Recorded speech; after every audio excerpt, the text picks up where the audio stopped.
Hey, let's talk a little bit about happiness. You know, what it really means to be happy. I did a really short video on my friend who talks about being default happy. Like this is just the default of life. And I like that. I think that, yeah, a lot of people are, quote, searching for happiness.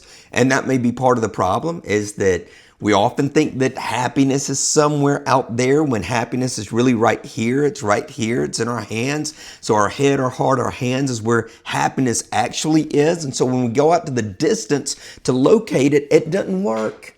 We think it's over there on that corner.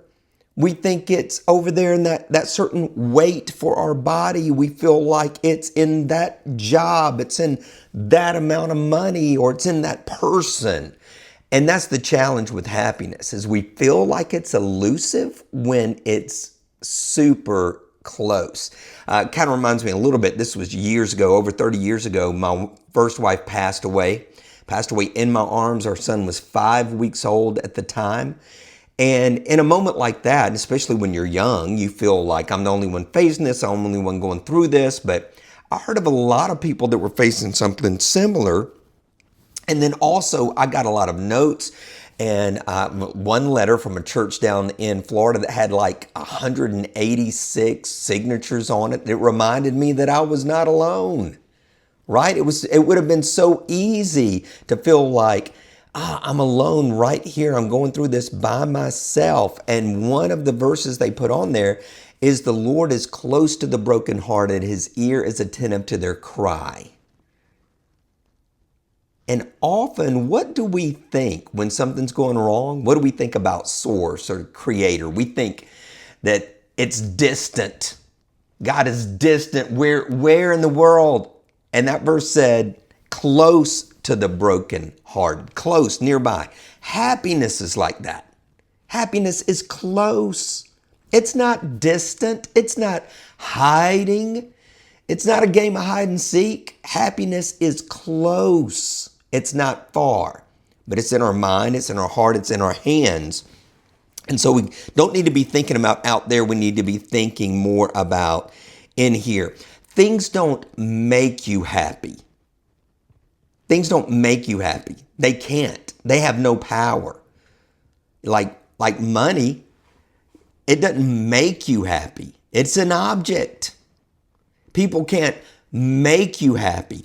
If certain things made you happy, they would make everybody happy, right? If this thing possessed happiness, even if this person possessed happiness, if they were the maker of this happiness, if they were the bringer of this happiness, it would be true across the board. It would make everybody happy. But it doesn't. And they don't. Why? Because happiness is not possessed by anything. It's not out there somewhere. It doesn't exist so that somebody goes into the store and go, you know what I'm buying today? I'm buying some happiness. What shelf is that on? What sizes does it come in? Because it's not out there. Happiness is, as they say, an inside job, which can be a challenge. And so if we're going to be able to do this, how do we become happier people? Obviously, there's things like gratitude, appreciation, recognition of things. Byron Katie talks about loving what is. And the reason that most of us are not happy is because we don't love what is. And we're frustrated about what is not, what I don't have, what I don't possess. So that we're unhappy when we go into the past. We live in the past. The past doesn't exist anymore. It's memories. It's what is not. But we'll dwell on the past and we'll relive the past and we'll resurrect the past and we'll re-enter the energy, especially negative energy of the past. It's what is not. It's not what is. Or we'll travel to the future. I'm a good time traveler. I'll even travel to a positive future, something I'm excited about. But that's not happiness. It's anticipation. It's the anticipation of happiness because the future is not. It doesn't exist yet. We can only be happy in the present, in this moment. So we're going to love what is. And then just one more note about being happy. How can you, people say, well, I don't understand how you're happy all the time. I don't wake up happy. I don't go to bed happy. Why not? Why not select that? And I've been argued with. I've had people say, well, you can't choose to be happy. Okay. I do believe if you believe you can't choose to be happy, I think you can't choose to be happy.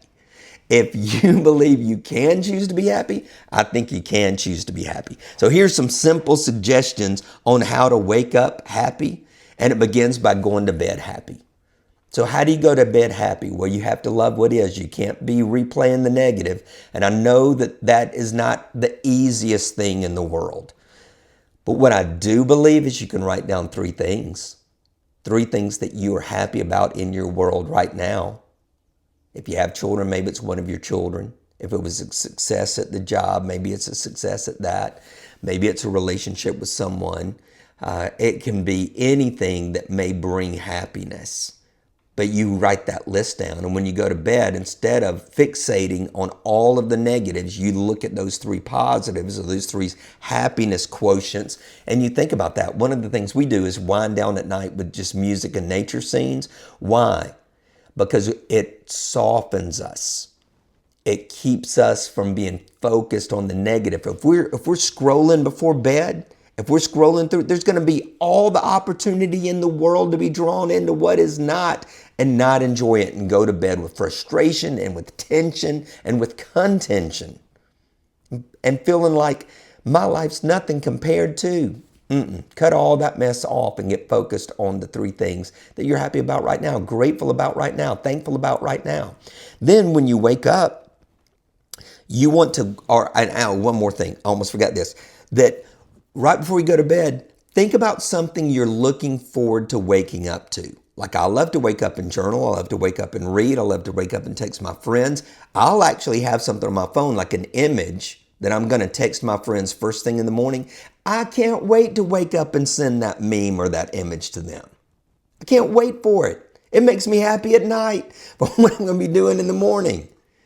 And so when I get up, I do those texts. Now everybody's asleep because I'm up at 3:30 or 4. But that allows my day to start with some happiness. Maybe it's coffee. Maybe it's music. Maybe it's a walk. Maybe it's exercise. Maybe in the morning, the first thing you want to do is take a cup of water that you've had by your bed at night and you just drink that and you just enjoy it. Have something when you go to bed that you're looking forward to and then do that thing first thing in the morning. Wake up to that. Wake up and enjoy that.